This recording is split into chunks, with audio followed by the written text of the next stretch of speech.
देखो आज का टॉपिक हम स्टार्ट करते हैं।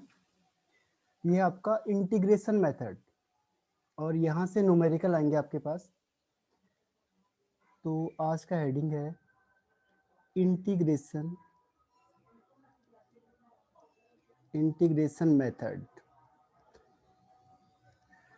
तो ये generally zero order, first order, second order, third order के लिए होता है, लेकिन आपके जो कोर्स में है वो है जीरो एंड वन। तो जीरो एंड वन का डिस्कस करेंगे हम। तो फर्स्ट हम स्टार्ट करते हैं zero order reaction. Zero order reaction, देखो इसमें सबसे पहले हमने क्या किया, ए लिया और ये क्या बना देगा, कोई भी प्रोडक्ट। सपोज ए की इनिशियल कंसंट्रेशन है ए नॉट स्टार्टिंग में, और फिर आफ्टर टाइम सपोज करो ए इसमें रिमेनिंग बच गया। देखो इन दोनों में डिफरेंस होता है, जैसे मैंने लिखा ए और ए ब्रैकेट के अंदर लिखा है, इन दोनों में डिफरेंस है। डिफरेंस क्या है कि ये है आपका मोलर कंसंट्रेशन जो ब्रैकेट के अंदर होता है, और ये सिंपल है मोल यानी अमाउंट। तो ए अमाउंट है, और अगर हम उसे ब्रैकेट के अंदर लिखेंगे तो ये कंसंट्रेशन हो जाती है। ये डिफरेंस है दोनों में। कंसंट्रेशन मीन्स मोल पर लीटर। अब देखो स्टार्टिंग में हम क्या करेंगे,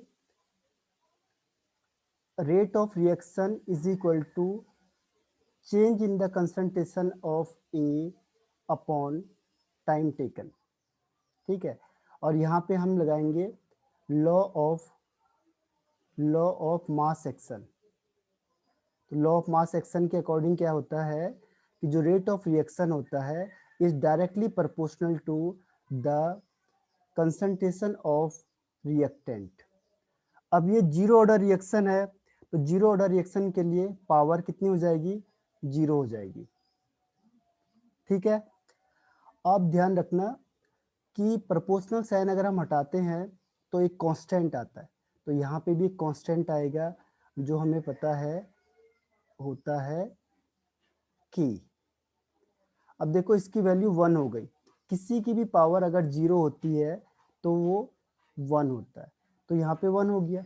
अब इसको यहाँ मल्टीप्लाई कर दो, माइनस भी यहाँ मल्टीप्लाई कर दो, तो हमारे पास आ जाएगा D A is equal to minus K D T. अब यहाँ पे लेंगे हम टेकिंग इंटीग्रेशन। इंटीग्रेशन लेंगे हम इसका, D A is equal to minus K D T. K का नहीं निकलेगा क्योंकि ये कांस्टेंट होता है, तो ओवरऑल हम इसका निकालेंगे तो आंसर आएगा ए, यानी यहाँ से केवल डी हट जाता है, इसका भी डी हट जाएगा, माइनस के टी प्लस आई। किसी बुक में आई लिखा होता है, किसी में सी लिखा होता है, इसका मतलब है इंटीग्रेशन कांस्टेंट। Integration constant. अब देखो अगर मुझे इंटीग्रेशन कांस्टेंट की वैल्यू निकालनी है कभी भी, ये इक्वेशन आपकी फर्स्ट हो गई, ये इक्वेशन आपकी सेकंड हो गई। अब मुझे इंटीग्रेशन की वैल्यू निकालनी है कभी भी, तो मैं इनिशियल कंडीशन अप्लाई करूंगा। इनिशियल कंडीशन, इनिशियल कंडीशन में क्या था, जो ए था वो ए नॉट के बराबर हो जाएगा, यानी इनिशियल कंडीशन, इनिशियल कंसंट्रेशन इसमें ए नॉट है। A naught is initial concentration, A naught है जो ये शुरू की कंसंट्रेशन है उसकी, इनिशियल। तो ए नॉट हो गया, और टी क्या होगा उस समय, टी जीरो होगा शुरुआत में। ठीक है, अब इसको यहाँ रख दो, तो ए की जगह पे क्या आ जाएगा, A naught is equal to minus K into zero plus I. तो आई की वैल्यू क्या आ जाएगी यहाँ से, ए नॉट, क्योंकि तो जीरो हो गया। तो इसमें से पूछो मुझे अगर किसी को कोई दिक्कत है यहाँ से यहाँ तक।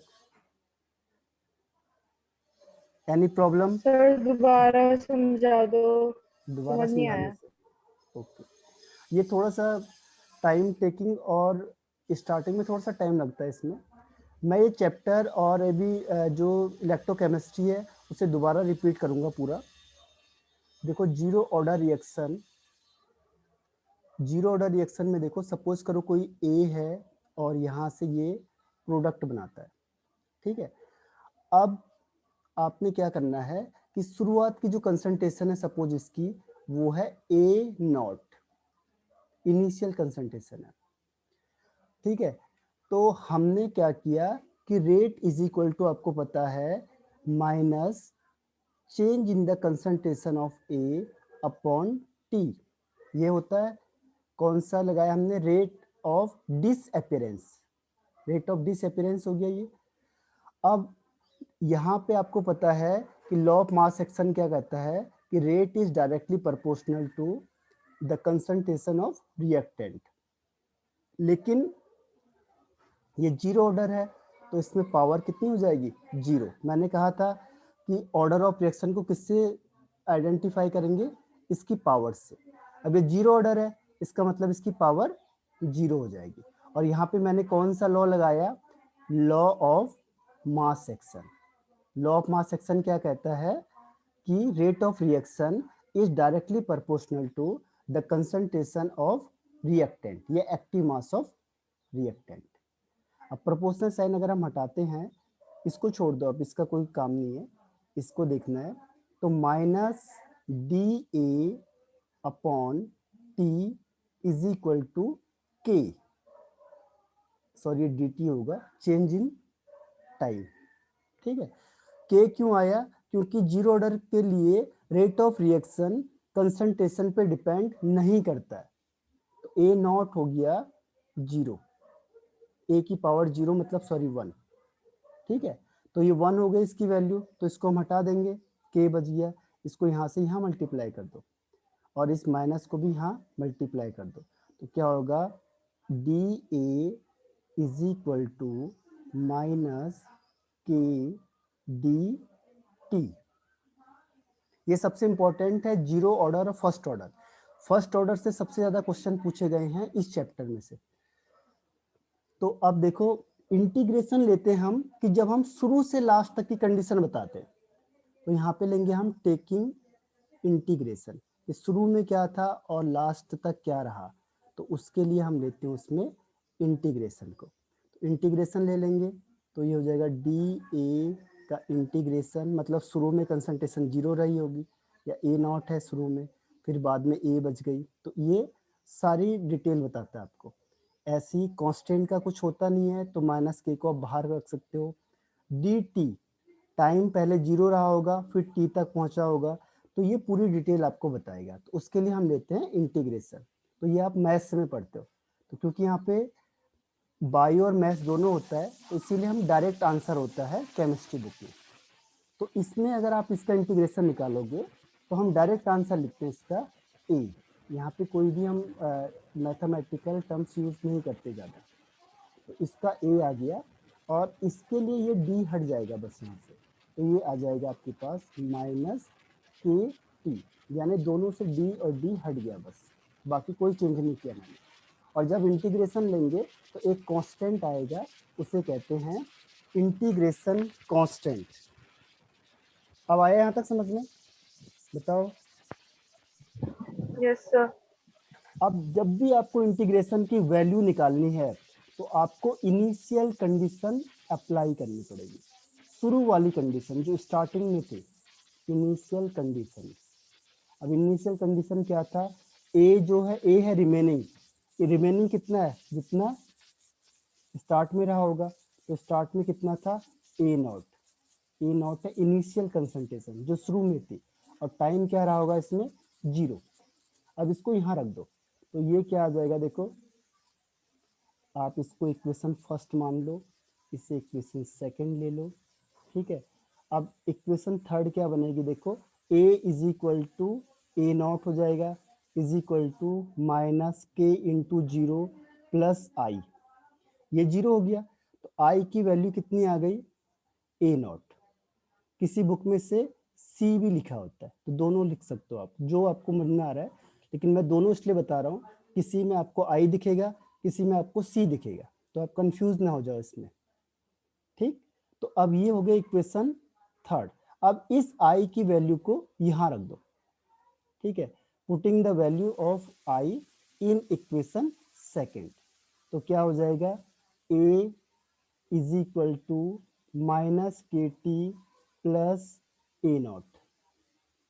ठीक है, अब इसको इधर ले जाओ और इसको इधर ले आओ, तो क्या हो जाएगा, K T is equal to A naught minus A.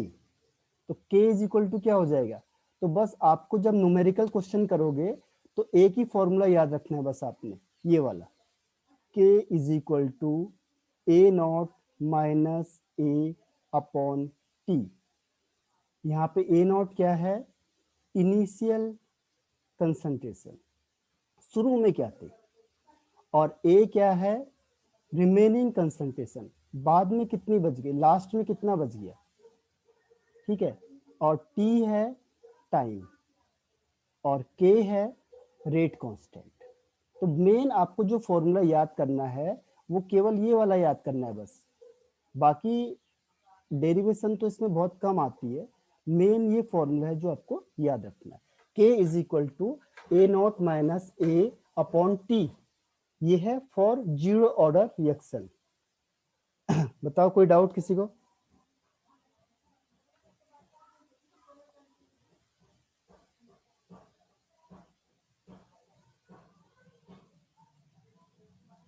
Initial concentration जो होती है, इनिशियल का मतलब जो शुरू में लिया हमने, सपोज करो मैंने कोई चीज 10 ग्राम ली, 10 मोल पर लीटर ले लिया, तो ये शुरू वाली कंडीशन थे। अब मैंने रिएक्शन कराई तो ये चेंज होता जाएगा, बाद में मेरे को लगा कि अब तो 4 मोल ही बचा हुआ है पर लीटर, तो शुरू में मैंने कितना लिया, 10 लिया, तो वो इनिशियल है। और फिर जब आप रिएक्शन कराओगे और प्रोडक्ट बनेगा, तो हमने कहा कि लास्ट में जो 10 मिनट के बाद ये 4 मोल पर लीटर रह गया, तो ये क्या है, रिमेनिंग है। इनिशियल का मतलब जो शुरू में लिया हमने, स्टार्टिंग में था, और रिमेनिंग का मतलब जो लास्ट में बच गया।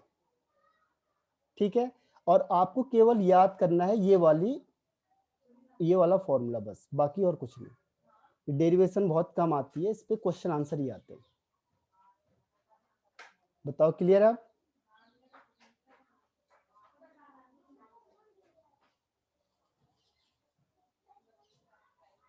ओके, अब देखो एक और चीज आती है इसमें, हाफ लाइफ। हाफ लाइफ यानी आधी जिंदगी, यानी कोई भी चीज, देखो इसकी दो डिफाइन है, बहुत इजी डिफाइन है, कि जो टाइम पीरियड, इतना टाइम जिसमें कि कोई भी सब्सटेंस अपने टोटल अमाउंट का हाफ बच जाता है, रिमेन रह जाता है। सीधी सी बात है, हाफ लाइफ मतलब आधी जिंदगी जी गया हो।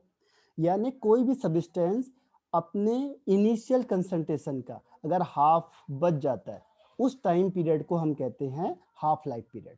या फिर जैसे हमने ये चीज है, ये कोई कंपाउंड है, अब मैंने इसको डिस्ट्रॉय कर दिया है, आधा खत्म कर दिया, तो इसको बताने के दो तरीके हैं। मैं बोलूँगा जिस टाइम पीरियड में ये अपनी जिंदगी का या अपने पूरे अमाउंट का आधा बच गया, वो हाफ लाइफ है। या फिर वो टाइम पीरियड जिसमें ये हाफ डिस्ट्रॉय हो गया, हाफ क्या हो गया, डिसइंटीग्रेट हो गया, खत्म हो गया। आया समझ में, डिके हो गया। हाफ डिके हो गया तो भी बात एक ही है, हाफ बच गया तो भी एक ही है। तो किसी बुक में लिखा रहता है हाफ रिमेनिंग, और किसी में लिखा रहता है हाफ डिस्ट्रॉय। तो मीनिंग सेम है, ध्यान रखना। आप बोलोगे मैंने एक डिफाइन लिखा है, आप बोलोगे हमारी बुक में तो दूसरा लिखा हुआ है, तो दोनों डेफिनेशन सही है, लैंग्वेज चेंज होती है बस। तो जिस टाइम पीरियड में कोई भी सब्सटेंस अपने इनिशियल कंसंट्रेशन का, जो शुरुआत की कंसंट्रेशन है उसका आधा या तो बच जाता है और या फिर आधा डिस्ट्रॉय हो जाता है, उस टाइम पीरियड को हम कहते हैं हाफ लाइफ, और इससे हम डिनोट करते हैं टी हाफ से। तो हाफ लाइफ क्लियर हुआ सबको, हाफ लाइफ इज क्लियर और नॉट। इस पे भी क्वेश्चन आते हैं, बताओ हाफ लाइफ। सर ओके, अब देखो इसको यहाँ पे अप्लाई करना है मैंने जीरो ऑर्डर के लिए। जीरो ऑर्डर के लिए कैसे अप्लाई करेंगे, देखो मैंने कहा कि k इज इक्वल टू क्या था, a not minus A upon T था, तो टाइम अब क्या हो गया, t हाफ हो गया। और दूसरी चीज क्या है, जो रिमेनिंग कंसंट्रेशन है, बचा कितना है, तो जितना इनिशियल कंसंट्रेशन था उसका आधा बच गया, तो a बाई टू हो गया, a नॉट बाई टू। अब इसकी वैल्यू को हम क्या करेंगे, यहाँ पुट करेंगे, बस और कुछ नहीं करो। k को तो k ही रहने दो, इसकी जगह पे क्या लिखेंगे, टी हाफ, पहले a नॉट को a नॉट रहने दो, माइनस इसकी जगह पे क्या लिख देंगे, a naught upon two upon T half. इसको यहाँ मल्टीप्लाई कर दो अब, तो k into T half is equal to, अब देखो ये एक है और एक में से आधा गया, देखो ये 1 है और 1 में से हाफ गया, तो कितना बचेगा, हाफ बच जाएगा, यानी a नॉट बाई टू बच गया। अब इस k को यहाँ मल्टीप्लाई कर दो, तो इसका एक और फॉर्मूला याद रखना आपने, T half is equal to A naught upon two K. बस ये दो फॉर्मूले हैं जो याद करने, बाकी और कुछ याद करने का नहीं है इसमें। जो न्यूमेरिकल क्वेश्चन होंगे वो फॉर्मूला बेस्ड है, ठीक है। तो दो ही फॉर्मूले याद करने हैं, एक ये वाला फॉर्मूला है k is equal to A naught minus A upon T, और दूसरा टी हाफ वाला फॉर्मूला। तो बताओ इन दोनों में कोई प्रॉब्लम किसी को, फॉर्मूले आपको याद करने पड़ेंगे क्योंकि इससे न्यूमेरिकल क्वेश्चन ही आते हैं ज्यादातर, एक तो आएगा ही आएगा, एक या दो तो आएंगे ही आएंगे। बताओ एनी प्रॉब्लम, आगे बढ़ जाओ यामिनी। Yes sir. अब देखो इसमें एक आपको मैं ग्राफ बताता हूँ, ग्राफ का फायदा आपको फिजिक्स में मिलेगा, केमिस्ट्री में मिलेगा, मैथ्स में मिलेगा। एक ट्रिक आपको याद रखनी है पूरे ग्राफ के लिए, चाहे आप फिजिक्स पढ़ोगे चाहे आप केमिस्ट्री पढ़ोगे, अगर आप ग्राफ रिप्रेजेंटेशन कर रहे हो तो उसके लिए आपको क्या चीज़ याद रखनी है, ठीक है। बहुत ध्यान से देखना है इसको। पहली चीज ग्राफ के लिए क्या है, एक आपको इक्वेशन याद रखनी है, y is equal to M X plus C का। ये क्लास 11th में भी आपको बताया गया होगा क्योंकि उसमें भी ग्राफ के बहुत सारी चीजें हैं, लेकिन अगर आप भूल गए हो तो अब याद रखना है, अब भूलना नहीं है किसी भी हालत में। अब देखो y में कौन होगा, जो चीज आपने y एक्सिस में रखी है उसे y के सामने रखना है, बाकी सबको दूसरी साइड रखो।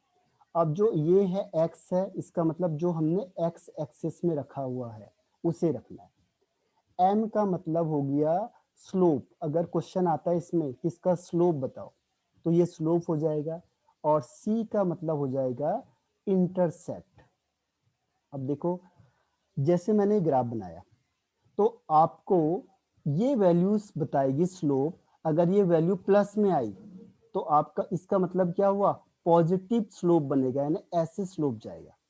अगर प्लस एम आ गया तो यानी स्लोप प्लस है, अगर ये माइनस का आ गया यानी इनवर्सली हो गया, इनवर्सली प्रोपोर्शनल हो गया, तो इसके लिए ग्राफ कैसा आएगा, अपोजिट आ जाएगा, ठीक है। अब दूसरी चीज क्या है कि इस इंटरसेप्ट का रोल क्या है, इसका रोल क्या है, देखो सी का रोल क्या, सी रोल क्या करेगा कि अब आपको ये पता करना है, जैसे मैंने कहा डायरेक्टली प्रोपोर्शनल है, तो आपको सवाल ये होगा कि ये यहां से जाएगा या यहां से जाएगा या फिर यहां से जाएगा। तीन ऑप्शन हो सकते हैं देखो डायरेक्टली प्रोपोर्शनल के, ये भी हो सकता है, ये भी हो सकता है, ये भी हो सकता है। तो ये कौन सी चीज बताएगी आपको, इंटरसेप्ट। अगर इंटरसेप्ट जीरो हो गया, ये है ही नहीं कुछ यहाँ पे जीरो है, तो ये ग्राफ ऐसा जाएगा, ठीक है। लेकिन अगर इंटरसेप्ट है तब इन दोनों में से एक ऑप्शन होगा, जनरली ये वाला ऑप्शन चलता है, फिर इसमें ऐसे जाएगा, ठीक है। क्यों, इसको कहते हैं हम इंटरसेप्ट, ये इंटरसेप्ट हो गया। या जैसे ये ऊपर से नीचे आ रहा है तो ये वाला जो पोर्शन है इसे इंटरसेप्ट कहते हैं, ठीक है। अब हम अप्लाई करेंगे, देखो पहले ये कॉन्सेप्ट समझ में आया कि नहीं आया आपको बताओ जरा मुझे। ये फिजिक्स में भी पढ़ोगे आप, वहां पे भी यही कॉन्सेप्ट लगेगा, और पूरी केमिस्ट्री में पढ़ोगे आप 11 से लेकर 12th में। अगर ग्राफ का कोई भी क्वेश्चन आता है तो आपको इस मेथड से सॉल्व करना है, तो बताओ पहले ये चीज समझ में आई आपको, y is equal to M X plus C. Yes, sir. अब देखो इससे अप्लाई करना है, हम एक एक करके हम अप्लाई करते हैं। क्वेश्चन क्या आएगा आपके पास कि जीरो ऑर्डर रिएक्शन है, ठीक है, जीरो ऑर्डर रिएक्शन है, या फिर आप ऑर्डर ऑफ रिएक्शन पहचानो, और ये आपको ग्राफ दे दिया। देखो आपने पता है आपको कि k is equal to A naught minus A upon T हो गया, ठीक है। अब वो क्वेश्चन बोल देगा आपसे कि चलो आप ग्राफ बनाओ। अब किसी के बीच में भी ग्राफ बना सकते हो। वो बोलेगा चलो एक काम करो, ए को यहाँ रखो, ए मतलब कंसंट्रेशन, ठीक है, और टी को यहाँ रखो, ठीक है। ये वाई एक्सिस है, ये एक्स एक्सिस है। अब इसके बीच में ग्राफ बनाओ जीरो ऑर्डर के लिए। तो क्या करेंगे हम लोग, तो सबसे पहले मैंने आपको क्या रूल बताया कि ये फॉर्मूला आपको याद रखना है, y is equal to M X plus C. Otherwise possible ही नहीं है ग्राफ के कोई भी क्वेश्चन, और इससे सारे क्वेश्चन सॉल्व हो जाएंगे, चाहे आप फिजिक्स की करो चाहे आप केमिस्ट्री की करो, ठीक है। अब देखो मुझे इसको कहाँ लाना है, y एक्सिस में, और इसको कहाँ रखना है, x एक्सिस में। तो मैं क्या करूँगा, इसको यहाँ से यहाँ मल्टीप्लाई कर दूंगा पहले। तो क्या हो जाएगा, A naught minus A is equal to K T, ठीक है। अब इसको प्लस में लाना है, तो इसको इधर से इधर ले जाओ और इसको इधर से दूसरी साइड ले जाओ। तो देखो क्या हो जाएगा, ए इधर चले जाएगा तो प्लस में हो गया, ये इधर जाएगा तो माइनस में हो जाएगा, ठीक है।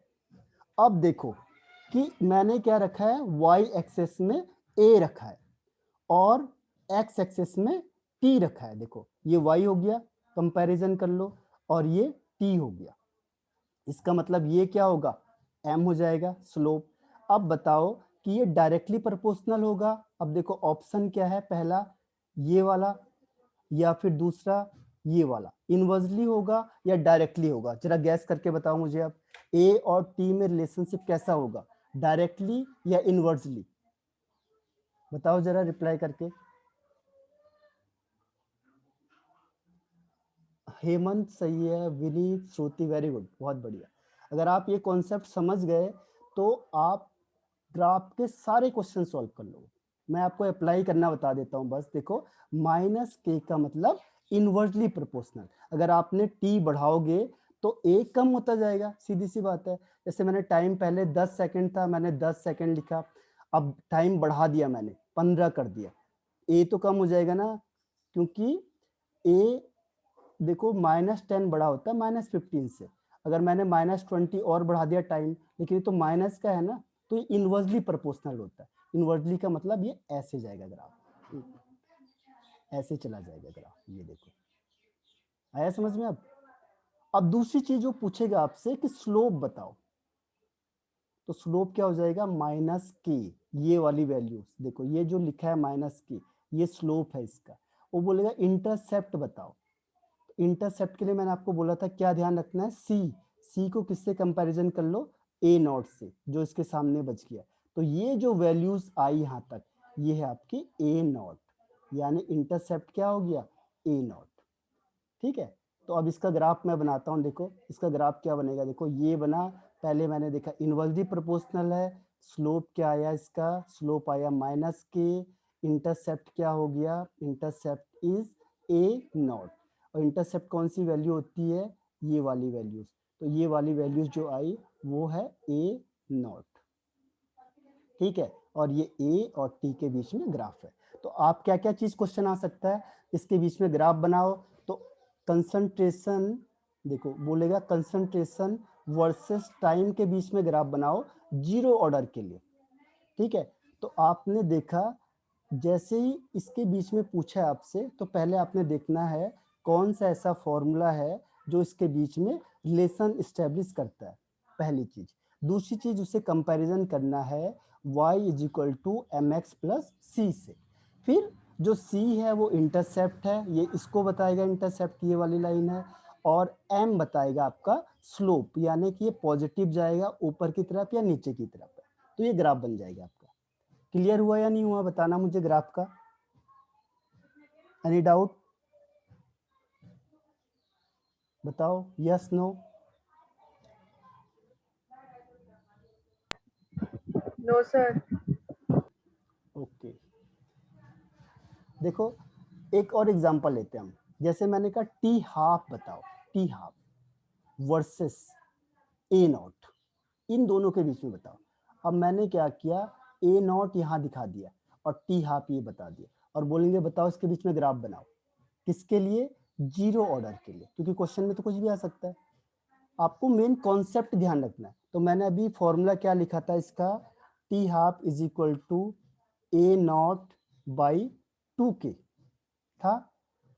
अब देखो ये तो ऑलरेडी मैनेज है, एम एक्स प्लस सी से कंपैरिजन करो। अब इसमें सी तो है ही नहीं, तो इंटरसेप्ट जीरो हो गया। तो इंटरसेप्ट जीरो हो गया तो क्या होगा, ये ओरिजिन से जाएगा। अब देखो टी हाफ और ए नॉट में कौन सा ग्राफ है, डायरेक्टली प्रोपोर्शनल है। तो डायरेक्टली प्रोपोर्शनल का मतलब क्या हुआ, कि इस तरीके से जाएगा। देखो डायरेक्टली ओरिजिन से क्यों गया, क्योंकि इंटरसेप्ट जीरो है। अगर ये इंटरसेप्ट जीरो नहीं होता, सपोज यहाँ पे कुछ होता, तो फिर ये यहाँ से जाता। जैसे ये ग्राफ है तो ये ऊपर से जाता फिर, क्योंकि कुछ ना कुछ वैल्यू तो होती शुरू की। तो इसीलिए ध्यान रखना, इंटरसेप्ट अगर जीरो है तो ये ओरिजिन से जाएगा। ठीक है, अब m की वैल्यू कौन सी है, इसको छोड़ दो, बाकी a को छोड़ के क्या बच गया हमारे पास 1/2k। ये क्या है आपके पास, इंटरसेप्ट। कंपैरिजन करना है दोनों में। देखो y एक्सेस ये हो गया, x एक्सेस ये हो गया, तो m क्या बच गया आपके पास 1/2k। तो इसका मतलब इसका स्लोप क्या होगा, स्लोप होगा 1/2k, और इंटरसेप्ट क्या होगा इसका, जीरो, क्योंकि कुछ है ही नहीं यहाँ पे c की जगह पे। तो ये आपका सेकेंड ग्राफ है, T half versus A not, यानी कि इनिशियल कंसंट्रेशन और टी हाफ के बीच में अगर ग्राफ आता है आपके पास जीरो ऑर्डर के लिए, तो ऐसा बनेगा। अब बताओ, आप क्लियर है? सर हाँ, सर टी हाफ तो हमने एक्स एक्सिस में लिया है ना। एक्स एक्सेस में, हाँ हाँ हाँ, ठीक ठीक, तो इसे चेंज कर देंगे। ठीक कह रहे हो आप, इसको ऐसे कर सकते हैं। ये वाला टी हाफ जो ये बना था, ये इसके लिए बना था, टी हाफ, और दूसरा था ए नॉट। अगर सही, उसने सही कहा कि अगर ये है आपका टी हाफ और ए नॉट बाई 2k है, और अगर हमने इसको चेंज कर दिया, ये हमने क्या लिखा था यहाँ पे लिखा था हमने ए नॉट है ना, और यहाँ पे लिखा था टी हाफ। तो ये एक्स एक्सेस में, ये वाई एक्सेस में, तो फिर हमें चेंज करना पड़ेगा। बिल्कुल सही कहा आपने। तो ये यहाँ चले जाएगा, तो हो जाएगा 2k upon T half is equal to A naught. ठीक है, तो अब ये क्या हो गया, टी हाफ, ये यहाँ से, सॉरी ये मल्टीप्लाई में चला जाएगा यहाँ से, तो ये टी हाफ हो जाएगा। तो ये डायरेक्टली प्रोपोर्शनल हो गया, तो भी क्या होगा, ग्राफ ऐसे ही जाएगा, लेकिन स्लोप चेंज हो जाएगा। बस स्लोप क्या हो जाएगा आपका 2k हो जाएगा, बस slope is equal to 2k, बाकी कोई चेंज नहीं आने का। ये सही कहा उसने कि हमें देखना पड़ेगा कि एक्स एक्सिस में कौन है और वाई एक्सिस में कौन है। जो भी वाई एक्सिस में होगा उसको हमने एक साइड में लाना है अलग से, ये इंडिविजुअल है, क्योंकि फॉर्मूला क्या है हमारे पास, y is equal to M X plus C. तो जो भी y एक्सिस में होगा उसको हमने एक साइड में लाना है यहाँ पे, और दूसरी साइड में हमने कौन सा ले जाना है, एक्स एक्सिस वाला। और इस x के साथ जो भी मल्टीप्लाई होगा वो उसका स्लोप हो जाएगा, और उसके अलावा अगर कोई चीज होगी तो वो इंटरसेप्ट हो जाएगा। बताओ ये क्लियर हुआ?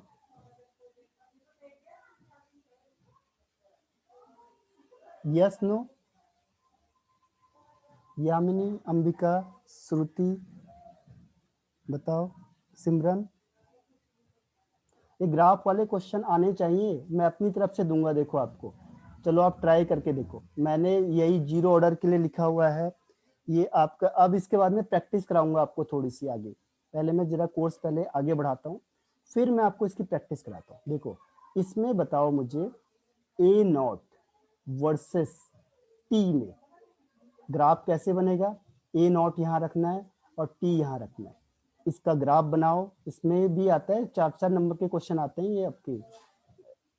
ग्राफ बताओ, स्लोप बताओ, इंटरसेप्ट बताओ। ठीक है, तो ये कैसे करोगे जरा आप करके बताओ मुझे इसे।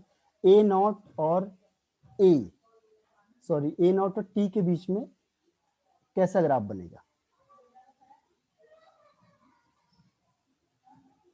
चलो आगे बताऊंगा मैं, एक बार आप जो आपने किया है इसको देखो, आप कितना सही है कितना गलत है आपका। हाँ अंबिका, ओके, अभिषेक, वेरी गुड। प्रैक्टिस है, practice makes a man perfect. पढ़ाने से कुछ नहीं होता, अगर मैं कितना भी पढ़ाऊंगा आपको, आप नहीं सीखोगे।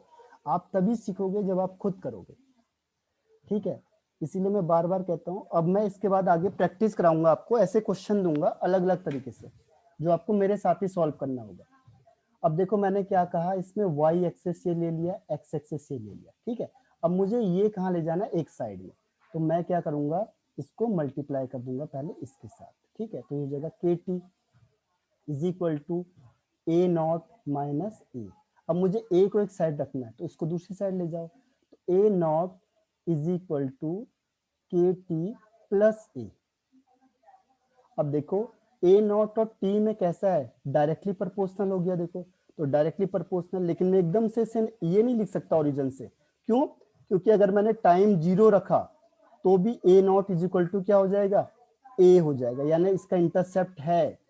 तो यहाँ पे मुझे क्या करना है कि इसको यहाँ से ले जाना है। आप देखो ग्राफ को, ये ऐसे आएगा, फिर आपको समझ में नहीं आएगा कि यहाँ से क्यों चला गया, क्योंकि ये जो है आपका, ये इंटरसेप्ट है, ये ए, देखो ये इंटरसेप्ट है। अगर आपने टाइम 0 भी रखा है, लेकिन तब भी क्या होगा, ए नॉट की वैल्यू कुछ ना कुछ होगी, ठीक है। तो इसकी कुछ ना कुछ वैल्यू तो है ही है। तो उस कंडीशन में ये ग्राफ ऐसे जाएगा, फिर आपको समझ में नहीं आएगा कि कई बार ये ग्राफ को 20 से ऐसे ले जा रहे हैं, कई बार ये ग्राफ को यहाँ से ले जा रहे हैं, कई बार ये ग्राफ को इधर से ले जा रहे हैं, तो ये समझ में नहीं आएगा कि कहाँ से जाएगा। तो ये समझ में आना चाहिए आपको, ये ग्राफ यहाँ से इस तरीके से निकलेगा, ठीक है। तो ये हो गया आपके पास, टी 0 भी रखा आपने। अब देखो डायरेक्टली प्रोपोर्शनल है, क्योंकि अगर आप टी बढ़ाओगे तो ए नॉट बढ़ता चला जाएगा, तो ये डायरेक्टली प्रोपोर्शनल है। इंटरसेप्ट है आपके पास ये, और इसमें स्लोप क्या है, प्लस की है। तो इसमें देखो ग्राफ क्या आएगा इसके पास, ग्राफ में डायरेक्टली प्रोपोर्शनल हो गया, स्लोप क्या आ गया आपके पास, के आ गया, इंटरसेप्ट आपके पास क्या आ गया, ए आ गया। कैसे पता चला, y is equal to M X plus C से कंपैरिजन करना है ऑलवेज। ये एक इक्वेशन याद होनी ही चाहिए किसी भी हालत में, चाहे आप फिजिक्स में, चाहे आप केमिस्ट्री में, कोई भी ग्राफ का फॉर्मूला बना रहे हो, ग्राफ बना रहे हो किसी भी फॉर्मूले का, किसी के वर्सेस में, तो ये फॉर्मूला अगर आपको अप्लाई करना नहीं आता तो फिर आप कभी नहीं कर पाओगे इसे, और इसे अप्लाई करना आना चाहिए आपको, बस अब आपको फॉर्मूला आना चाहिए। अब बताओ क्लियर हुआ कि नहीं हुआ, यस नो।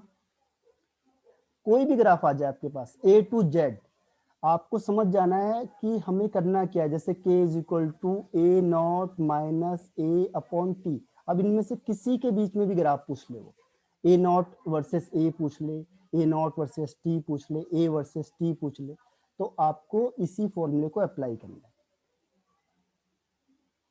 क्लियर है।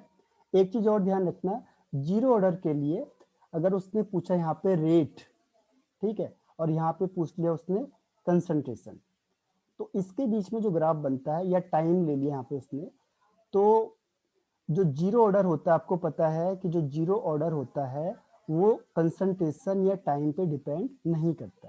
तो ये इस तरीके से ग्राफ आएगा, ये तीसरा ग्राफ है इसका, जो आपके बुक में दिया हुआ है। आपके बुक में 3 ही ग्राफ दिए हुए हैं, और बनाने के लिए आप कितने भी बना सकते हो। तो ये है देखो, क्योंकि जीरो ऑर्डर में आपको मैंने क्या कहता है, आर इज इक्वल टू क्या होता है, R is directly proportional to A की पावर 0। अब ये 0 तो रहा ही नहीं, ठीक है। तो यहाँ पे जो कंसंट्रेशन है या टाइम है, इस पे रेट ऑफ रिएक्शन डिपेंड नहीं करता, तो इसका ग्राफ सीधा जाएगा, चाहे आप कितना भी टाइम वो कर लो, कंसंट्रेशन बढ़ाओ कम करो कुछ भी करो, टाइम कितना कम ज्यादा करो, लेकिन जो रेट है वो कांस्टेंट रहता है, तो उसके लिए ऐसा ग्राफ आता है। तो आपके पास 3 ग्राफ हैं, देखो अब ओवरऑल, पहला ए वर्सेस टी का, ये कई बार आपको बोर्ड में पूछा हुआ, चेक करना प्रीवियस ईयर में। सेकंड आपका ए नॉट वर्सेस टी हाफ, और तीसरा है आपका रेट वर्सेस कंसंट्रेशन या टाइम, ठीक है। तो तीनों का ग्राफ है, कोई डाउट किसी को इसमें, तीनों ग्राफ में, बताओ, एनी प्रॉब्लम। रिपीट करना है बार बार, जो नहीं आएगा उसे दोबारा पूछो मुझे, ठीक है। तो मीटिंग ये अभी ऑफ करता हूँ मैं, दोबारा रिज्वाइन करो, उसमें फर्स्ट ऑर्डर रिएक्शन पढ़ेंगे हम लोग, ठीक है। मैं ऑफ कर रहा हूँ इससे, रिज्वाइन करना है सेम आईडी पे।